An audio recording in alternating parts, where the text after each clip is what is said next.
ലഞ്ചിന് വേണ്ടി ഒരു ഇൻസ്റ്റന്റ് ആയിട്ടുള്ള ഒരു ദോശയും അതിന്റെ കൂടെ കഴിക്കാൻ വേണ്ടി ഇവിടെ ഭയങ്കര ചൂടാ. ഒരുപാട് സ്പൈസി ആയിട്ടുള്ള ഫുഡ് കഴിക്കാൻ തോന്നുന്നില്ല. അതുകൊണ്ട് നല്ല എരിവ് കുറഞ്ഞുള്ള ഒരു ബീഫ് സ്റ്റൂ ഉണ്ടാക്കുന്നേ. അപ്പം പിള്ളേർക്ക് ബീഫ് സ്റ്റൂ ഭയങ്കര ഇഷ്ടമാണ്. അതിനുവേണ്ടി 1/2 കിലോ ബീഫ് കഴുകിയെടുത്ത് ഞുറുക്കി എല്ലാം റെഡി ചെയ്ത് വെച്ചിട്ടുണ്ട്. ബീഫിലേക്ക് ചേർക്കാൻ നിങ്ങൾക്ക് ഇഷ്ടത്തിനുള്ള പൊട്ടറ്റോയും ക്യാരറ്റും ഒക്കെ ചേർക്കാം.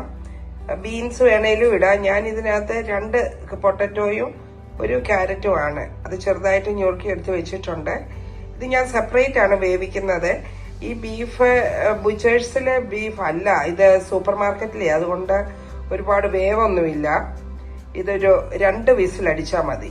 ബുച്ചേഴ്സിലെ ബീഫാണെങ്കിൽ ഒരു 5-6 വിസിലടിക്കേണ്ടി വരുവേ. അപ്പൊ ഞാനിത് കുക്കർ ഒന്ന് അടച്ച് ഇതിനകത്തേക്ക് ഞാൻ 1/2 കപ്പ് വെള്ളം കൂടെ ഈ ബീഫിലേക്ക് ഒഴിച്ചാണ് ഇത് വേഗം വെക്കുന്നത്. അതുകൊണ്ട് ക്യാരറ്റും പൊട്ടറ്റോയും കൂടെ കഴുകിയെടുത്തിട്ട് ഒരിച്ചിരി ഉപ്പ് മാത്രം ചേർത്തൊന്ന് സെപ്പറേറ്റ് വേവിച്ചെടുക്കട്ടെ.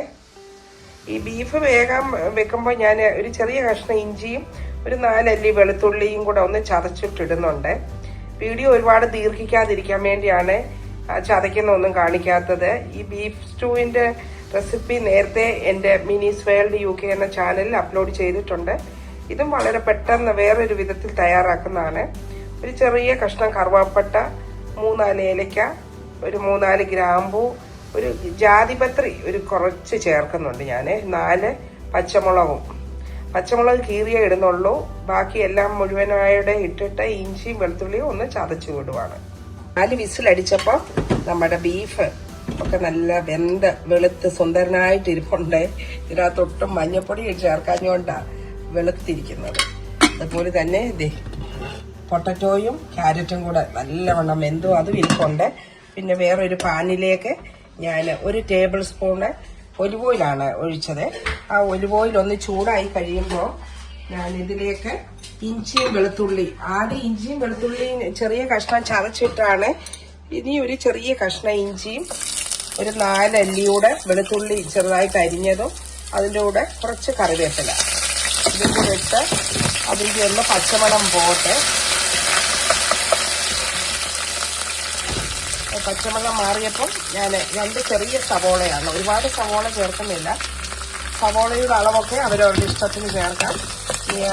ആ സവോളയിലൊന്ന് വഴറ്റിയെടുക്കണം.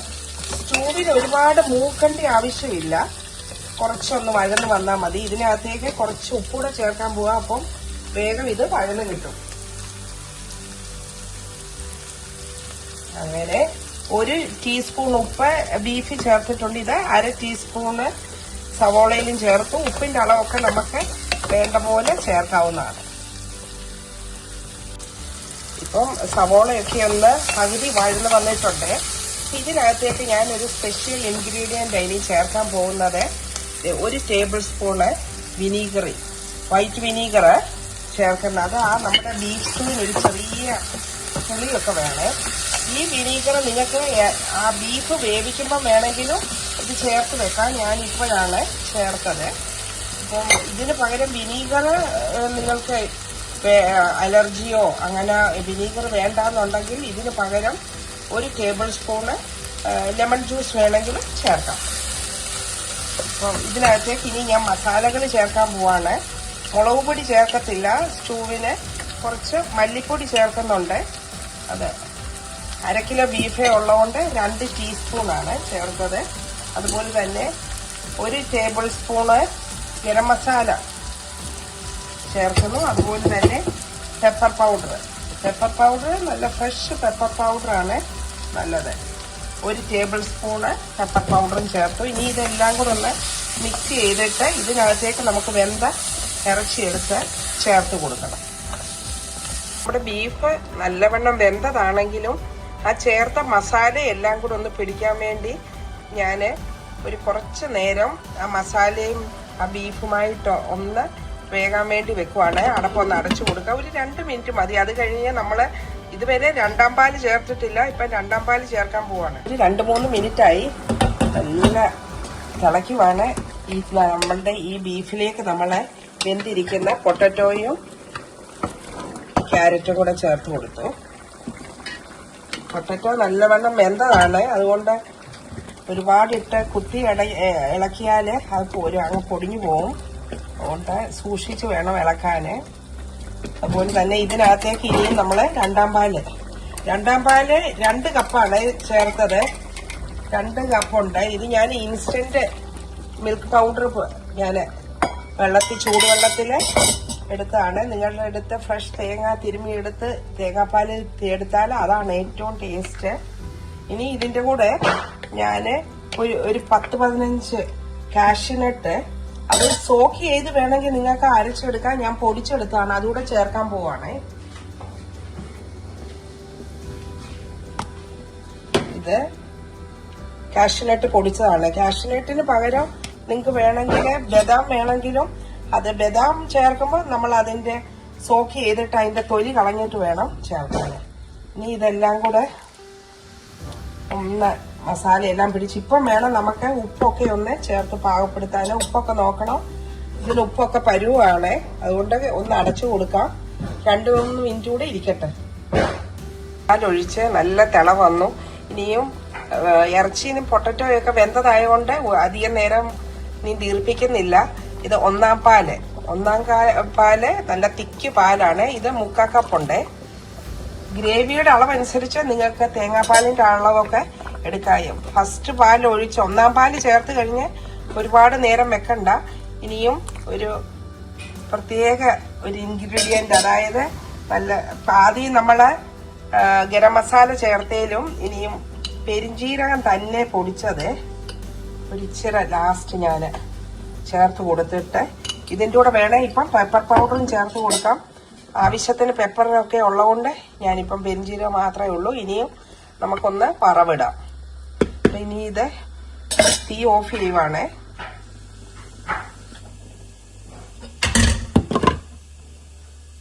വറവിടാൻ വേണ്ടി ഒരു പാൻ വെച്ച് ചൂടായപ്പോൾ ഇതിൽ എണ്ണ ചൂടായി. ഇത് ഞാൻ ഒലിവ് ഓയിലാണ് ചേർത്തത്. നിങ്ങൾക്ക് നല്ല ടേസ്റ്റും മണവും ഒക്കെ വേണമെന്നുണ്ടെങ്കിൽ നല്ല പച്ച വെളിച്ചെണ്ണയാണ് ചേർക്കേണ്ടത്. ഇവിടെ വെളിച്ചെണ്ണ ഇരിപ്പുണ്ട്. ഞാനിപ്പം കുറച്ച് നാളായിട്ട് കുറച്ച് ഹെൽത്ത് കോൺഷ്യസ് ആയതുകൊണ്ട് ഞാൻ ഒലിവ് ഓയിൽ ചേർത്തന്നേ ഉള്ളൂ. ഇതിനകത്തേക്ക് ചെറിയ ഉള്ളി ചെറുതായിട്ട് അരിഞ്ഞതും കാഷ്യൂനട്ടും ഒക്കെ നിങ്ങൾക്ക് വറുത്തിടാം. പക്ഷെങ്കിൽ ഞാനിപ്പം കാഷ്യൂനട്ട് ഓൾറെഡി ചേർത്തുകൊണ്ട് ഇനിയും കുറച്ച് കറിവേപ്പിലയൊന്ന് വറുത്ത് ഇത് മാത്രമേ ഞാൻ ചേർക്കുന്നുള്ളൂ. കറിവേപ്പിലയൊന്ന് നല്ലവണ്ണം ഒന്ന് മൊരിഞ്ഞോട്ടെ. ഇത് മാത്രമേ ചേർക്കുന്നുള്ളൂ. വറവിട്ട് കൊടുത്തു. ഇനി നമുക്ക് ഇതിന്റെ അടപ്പ് അടച്ചു കൊടുക്കാം. ഒരു കുറച്ച് സമയം കഴിഞ്ഞ് വേണം ഇത് ഡിഷ് ഔട്ട് ചെയ്യാൻ. ബീഫ് സ്റ്റ്യൂവിൻ്റെ കൂടെ കഴിക്കാൻ വേണ്ടി ഇനി ഞാൻ തയ്യാറാക്കുന്നത് ഒരു ദോശ പോലത്തെ ഒരു അപ്പമാണ്. അതിനു വേണ്ടി 2 കപ്പ് മൈദയും 1 കപ്പ് റാഗി പൗഡറാണ്. റാഗി പൗഡറും അതുപോലെ 1 കപ്പ് തേങ്ങായും 1 ടീസ്പൂണ് ഉപ്പ് ആവശ്യത്തിന് ഞാൻ 1 ടീസ്പൂൺ ചേർത്തു. 1 ടീസ്പൂണ് ജീരകവും. ഈ മാവെല്ലാം കൂടെ മിക്സിയുടെ ജാറിലിട്ട് വെള്ളം ചേർത്ത് ഞാനൊന്ന് അരച്ചെടുത്തു. അതൊരു ദോശമാവിന്റെ കൺസിസ്റ്റൻസിയിലാണ് ഇത് അരച്ചെടുത്തേക്കുന്നത്. ഇനി ഇത് ഒരു പാൻ അടുപ്പ് വെച്ചിട്ടുണ്ട്. അതൊന്ന് ചൂടായപ്പോഴത്തേക്ക് നമുക്കൊരു കുറച്ച് ഓയിൽ ഒന്ന് തേച്ച് കൊടുക്കാം. അത് കഴിഞ്ഞ് ഈ മാവ് ഓരോ തവിയായിട്ട് മാവ് ഒഴിച്ച് ഒരുപാട് കട്ടിയിലില്ലാതാണ് ഞാനിത് ചുട്ടെടുക്കുന്നത്. ഒരുപാട് കട്ടി വേണ്ട. അത് തന്നെ പരന്നു. അത് ആവശ്യത്തിന് വെള്ളം ചേർത്തിട്ടുള്ളതുകൊണ്ട് ഇനി ഒന്ന് അടച്ചു കൊടുക്കാം. അങ്ങനെ ഓരോ ദോശയായിട്ട് നമുക്ക് ചുട്ടെടുക്കാം. കട്ടി കുറച്ച് ഒഴിച്ചു കൊടുത്തുകൊണ്ട് ഒരു സൈഡ് വേഗം വെന്തു.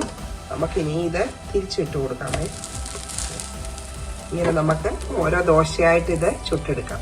അപ്പം എത്ര വേഗമാണ് നമ്മളുടെ ദോശ റെഡി ആയിട്ടുണ്ട്. ഞാൻ കുറച്ച് 2 സൈഡും കുറച്ച് നല്ലവണ്ണം മൊരിച്ചെടുത്തിട്ടുണ്ട്. ഇവിടെ അതാണ് ഇഷ്ടമേ. ഇനി നമുക്കങ്ങനെ അടുത്ത ദോശ ഓരോ പ്രാവശ്യം ഒഴിക്കുന്നതിൻ്റെ മുമ്പ് ഒന്ന് മാവ് ഇളക്കി കൊടുക്കുന്നത് നല്ലതാണ്. അത് പരത്തി കൊടുക്കേണ്ട ആവശ്യമില്ല. ആവശ്യത്തിന് ഉള്ള കൺസിസ്റ്റൻസിയിലാണ് ഞാൻ അരച്ചെടുത്തപ്പോൾ ആവശ്യത്തിന് വെള്ളം ചേർത്തുകൊണ്ട് ഇനി ഒന്ന് അടച്ചു കൊടുത്താൽ മതി. ഒരു 2-3 മിനിറ്റ് ഇരിക്കുമ്പോഴത്തേക്ക് ഒരു സൈഡ് വേകും.